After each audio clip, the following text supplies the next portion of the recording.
The wind bit like 1,000 icy needles, each prick drawing a gasp of stolen warmth from my lungs. Above, the aurora borealis pulsed, a celestial heartbeat painting the frozen canvas with emerald and sapphire strokes. Below, the world was a monochrome dream of white, broken only by the rhythmic crunch of the sled runners and the steady panting of the dogs. They were more than dogs, really. They were my lifeline, my family in this desolate kingdom of ice and snow. Their breath plumed in the frigid air, each exhale a miniature cloud against the encroaching darkness. We were alone, a tiny speck of defiance against the vast, indifferent power of the Arctic. The silence was profound, broken only by the sounds of our passage. A silence so deep it hummed, a constant reminder of the isolation, the sheer, unforgiving emptiness that stretched in every direction. It was a silence that could swallow you whole, a silence that whispered secrets of forgotten explorers and the ghosts of a land that had seen it all before. My gloved hand tightened on the reins, the leather worn smooth with years of use. The cold seeped into my bones, a familiar ache that spoke of long patrols and countless nights spent under the watchful gaze of the Arctic stars. A flicker of movement, a shadow against the snow. My heart quickened, adrenaline surging through my veins, chasing away the encroaching numbness. The dogs sensed it too, their ears pricked forward, a low growl rumbling in their chests. It was nothing, probably just a snow hare caught in the aurora's ethereal glow. But out here, nothing was ever truly nothing. Out here, every shadow held a potential threat, every sound a possible warning. Out here, survival depended on vigilance, on trusting your instincts, on knowing the land and its secrets. The memory hit me like a physical blow, a phantom pain in my chest. Another frozen landscape, another team of dogs, another mission. But this time, the snow was stained crimson, the silence shattered by the crackle of gunfire. I was younger then, brash and full of naive confidence. I thought I knew the risks, thought I was prepared for anything. I was wrong. So terribly wrong. The smell of wood smoke, thick and comforting, filled my nostrils. I was 8 years old, nestled between my grandfather's knees as he carved a piece of driftwood into the shape of a polar bear. The fire crackled merrily in the hearth, casting dancing shadows on the walls of his small cabin. Outside, the wind howled, a relentless beast clawing at the windows, but inside, it was warm and safe. He smelled of pipe tobacco and pine needles, a scent that always made me feel like I was home. He was a man of few words, but his eyes held a depth of wisdom that I couldn't comprehend at the time. He taught me how to read the land, how to listen to the wind, how to respect the power of nature.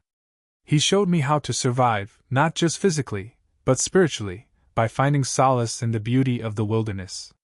He had been a soldier too, a veteran of forgotten wars fought on icy battlefields. He never spoke of the horrors he had witnessed, but I saw the shadows in his eyes, the pain that lingered beneath his stoic exterior.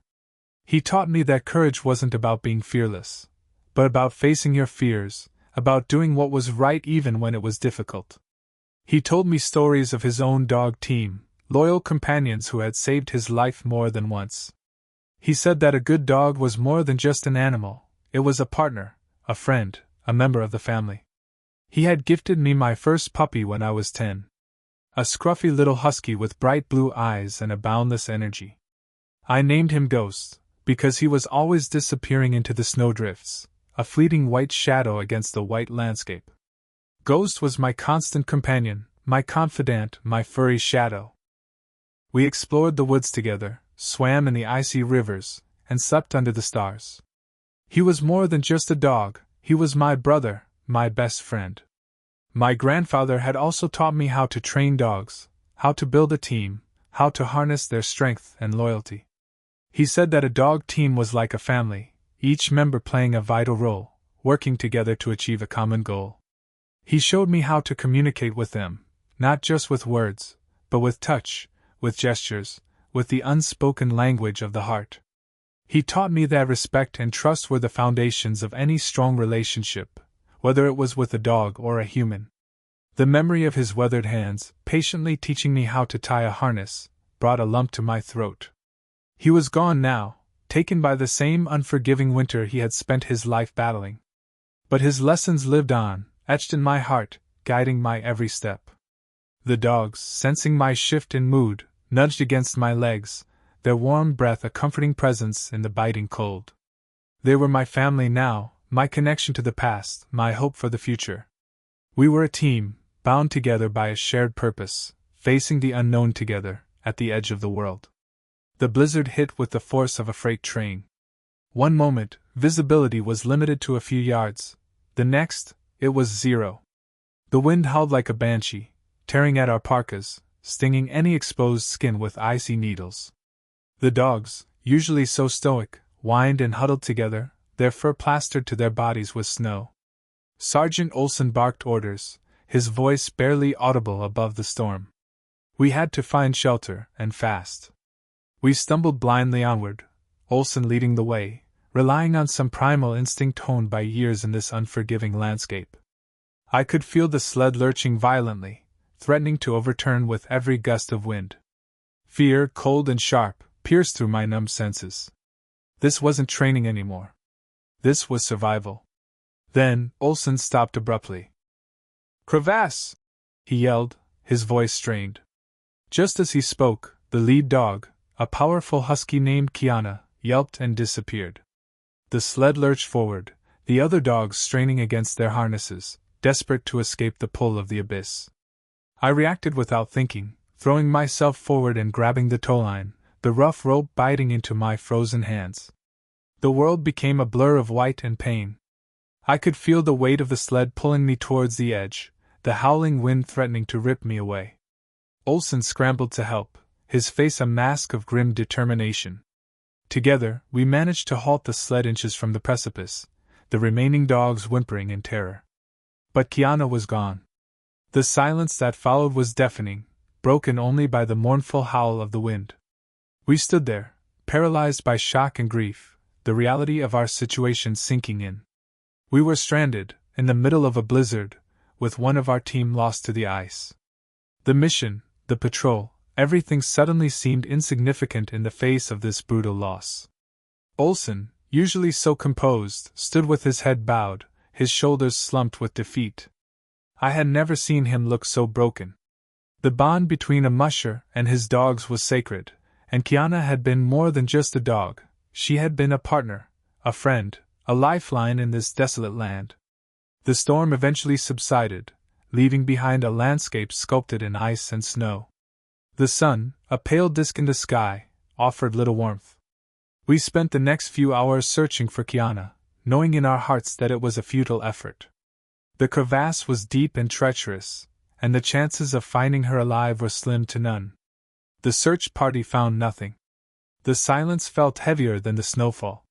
That night, huddled around a meager fire, the weight of what happened bore down on me. The Arctic had shown us its true face, a face of cold indifference. We had come here to protect our borders, to assert our dominance over this frozen wasteland. But the Arctic had reminded us that we were nothing more than fragile creatures, at the mercy of its unforgiving power. The mission was aborted. We limped back to base camp, a shadow of the unit that had set out. The memory of Kiana's yelp, the feel of the rope burning my hands, the sight of Olson's broken face, these were the things that would haunt me long after I left this place. The scent of pine needles always brings it back. Not the crisp, clean scent of a Christmas tree, but the sharp, almost medicinal aroma of the air around the base camp. I can almost feel the sting of the wind on my face, the crunch of snow under my boots. It's been 15 years, but the memories are as vivid as if they happened yesterday. I try to avoid winter if I can. The cold seeps into my bones, not just physically, but emotionally. It's a constant reminder of the Arctic, of Kiana, of the mission that broke us. People talk about post-traumatic stress, about triggers and flashbacks. I understand now what they mean. A sudden gust of wind, the sight of a sled dog, even the taste of stale coffee can transport me back to that frozen wasteland in an instant. Sleep is often elusive. The nightmares come and go, sometimes vivid and terrifying, other times just a vague sense of dread. I see Kiana falling, hear her yelp, feel the rope burning my hands. I see Olson's face, etched with grief and guilt.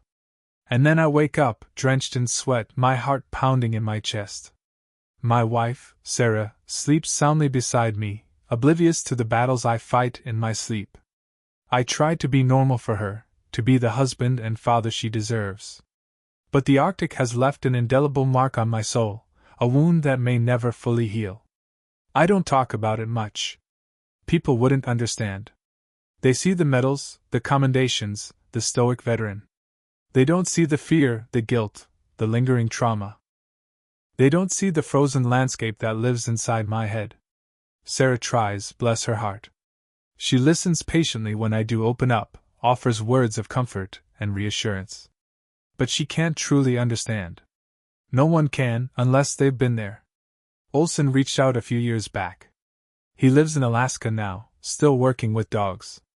We talked for hours, sharing memories, reliving the past.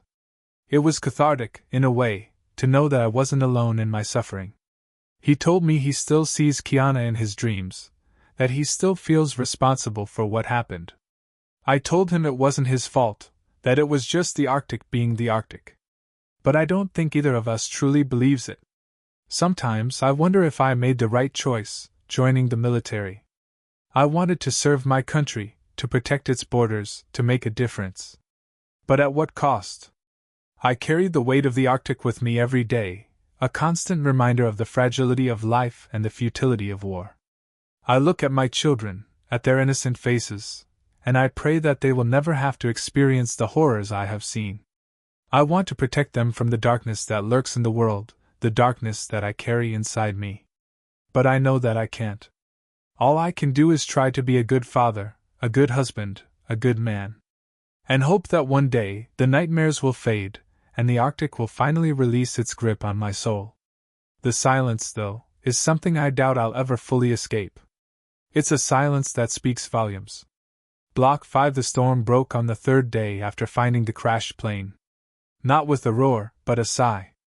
The wind, once a ravenous wolf, became a whimpering pup, and the snow, no longer a blinding curtain, fell with a gentle grace, revealing a world reborn in white.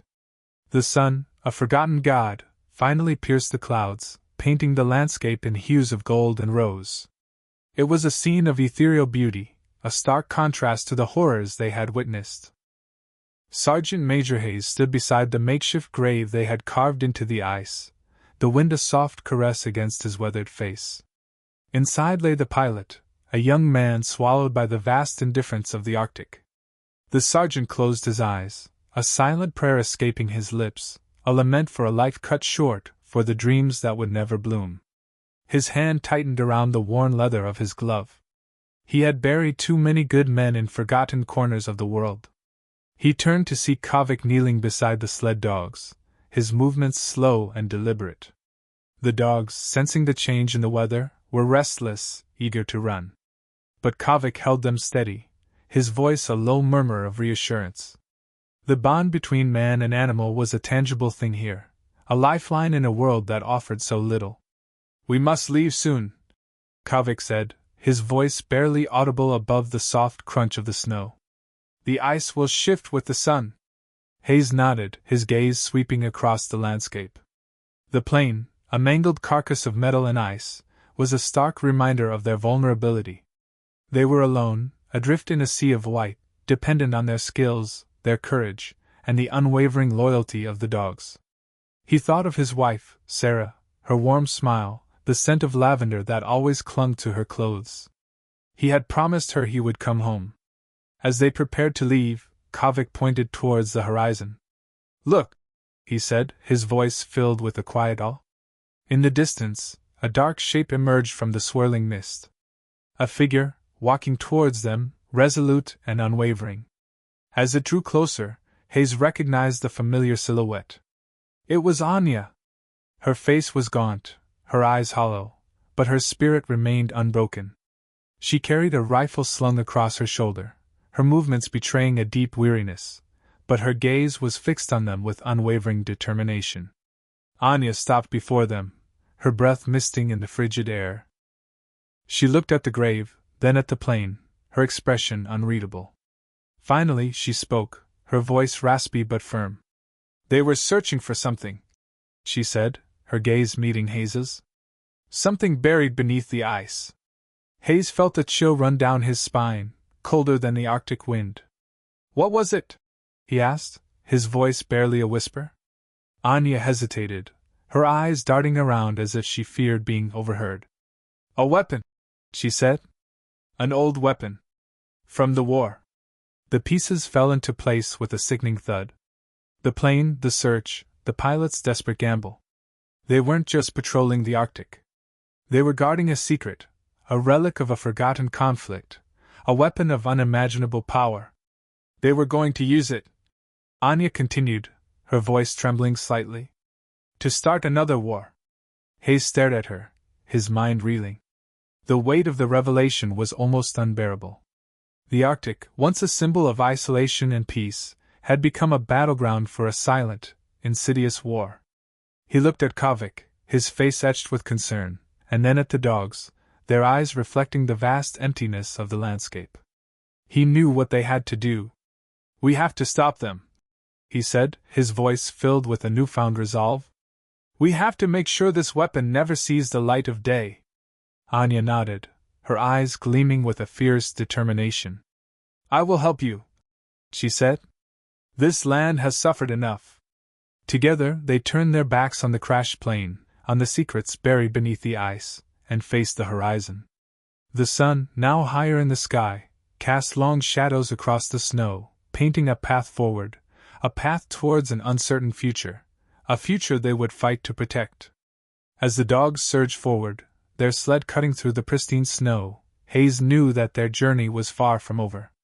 The Arctic had tested them, broken them, and now, it had given them a purpose. They were not just soldiers, not just survivors. They were guardians of a fragile peace, protectors of a world teetering on the brink of another war. And they would not fail. The wind howled, not as a threat, but as a song of defiance, a testament to the enduring strength of the human spirit, a spirit that could endure even at the edge of the world.